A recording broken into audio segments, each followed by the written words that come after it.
The earliest written record we've got that we know of the Pinnacle tracks in 1903. So we think it was done a few years prior to that. And we know that there was a carriage drive to the springs brought through in about 1897. That enabled this hotel to be constructed. We know that the carriage drive up to this point was built by a group of convicts or prisoners.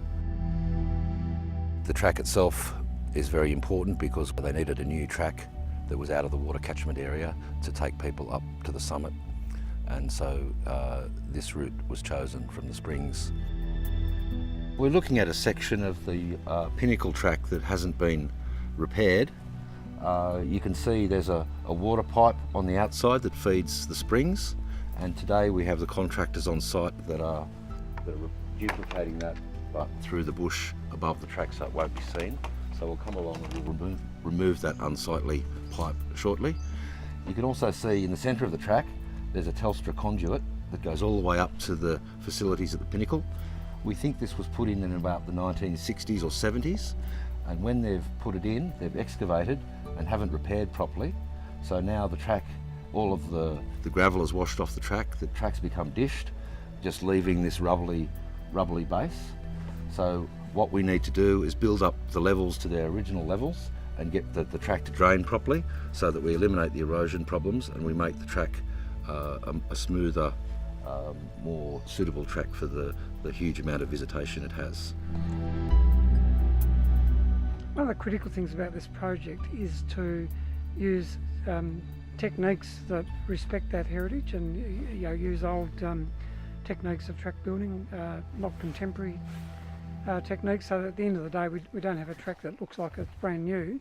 It actually it looks like it's always been here. So I'm standing on an original section of the track that hasn't had anything done to it, and you can see that these large rocks have been placed as paving stones.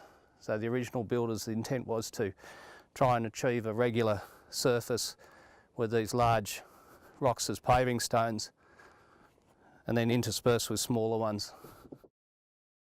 This section of track here, old track, is a good example of where the original gravel, some of the original gravel's still in place, and because of that the foundation stones are a lot more stable, but the surface gravelling's washed away, so we've got protruding rocks, so an uneven walking surface. The challenge off to the right here is a series of very large boulders right near the edge of the track, and they're all wedged against each other and cantilevered against each other. So how we actually move the track around these boulders is quite a challenge. So what we try and do is put the boulders so that they're actually their natural exposed side up. We're just rejigging the chain here, and that'll actually roll the rock as we winch it, which will deliver us a better result. This is a permanent water crossing and it's failed in the past. Obviously the rocks weren't big enough to cope with the volume of flow, so we've sourced this rock from further downstream or further down the hill, winched it to here, and today we're going to put it in place. So it'll be a slow process. We'll attach a winch from one anchor point, move it in a particular direction, twist it into place, and then readjust the winch to another space. I think with this one being in the water flow, I'm actually going to put it in upside down, I suspect, just for the shape of the rock. But where we can, we try and have our mossy side out and lichen and capitalise on things so that when you walk on this track, you're not actually seeing a brand new construction. It's something that looks like it's been there for a long time. It's now in position, so we've just got to do the stonework around it and the drain across the front. So, yeah, so I'm happy, very happy. Given this is a very large project, we've got several crews working.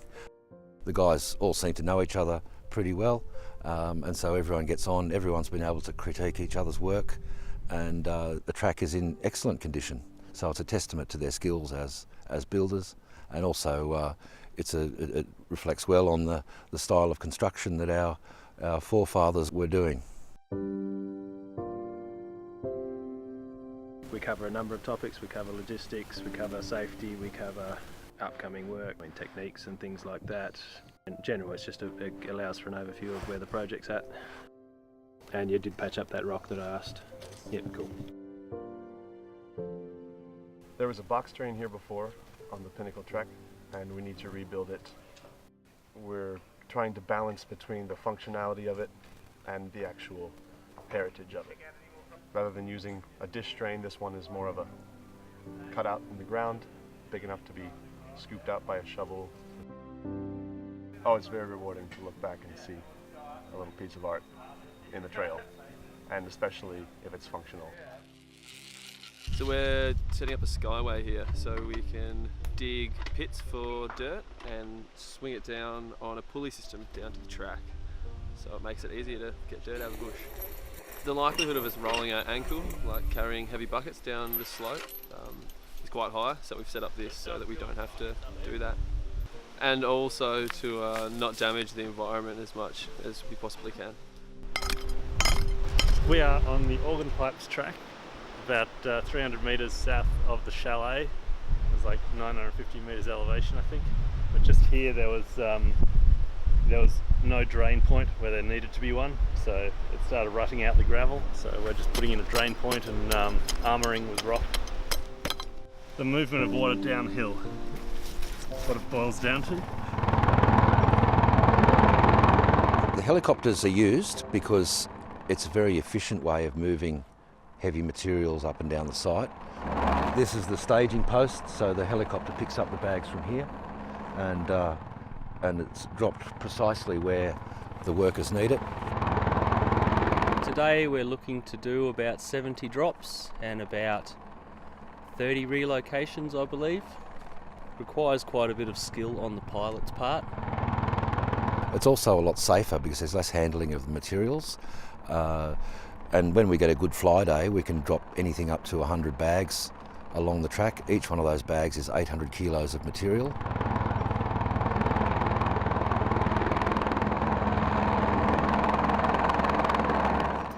We'll just try to pull this out from underneath the canopy a little bit, just by a couple of meters.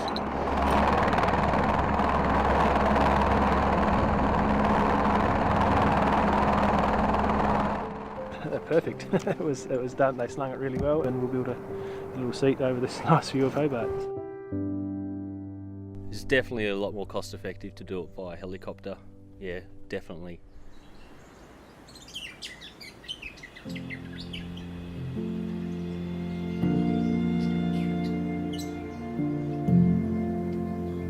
It was pretty cold yesterday. It was minus 13 wind chill on top of the mountains. And once it starts to get snowy and slippery, we'll have to knock off. But fingers crossed it'll last a couple more weeks.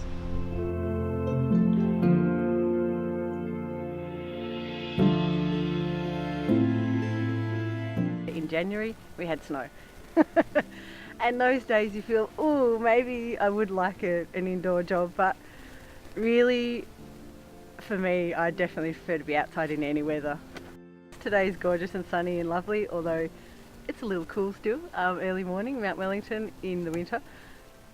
Yeah, we've built or fixed this track up, and yeah, it's quite a lovely thing.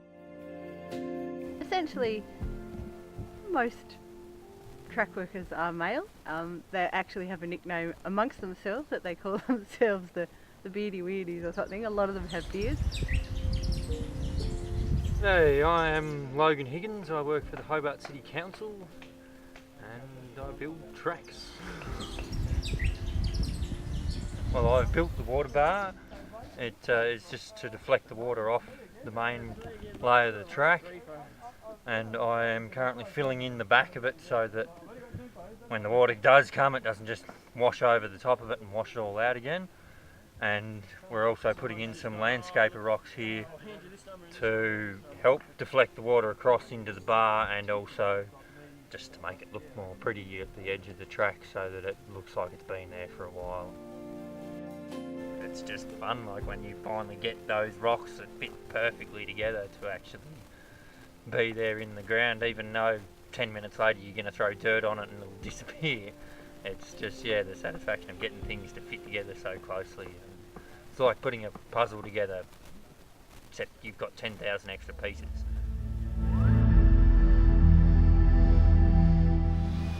There's various track surfacing techniques that we use.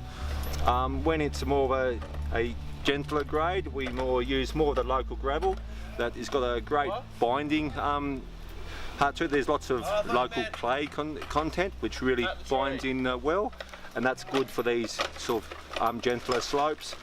But then as the grade kicks up, you'll notice that we use more, in this situation here, we're using pitching, which is just using local rocks that we put into place, but have them flat, and then we'll cap some of that over with local gravel, and that will really armour the surface to prevent the erosion from wear and tear from users, and also from runoff from rain events. So it keeps the track surface in a good condition.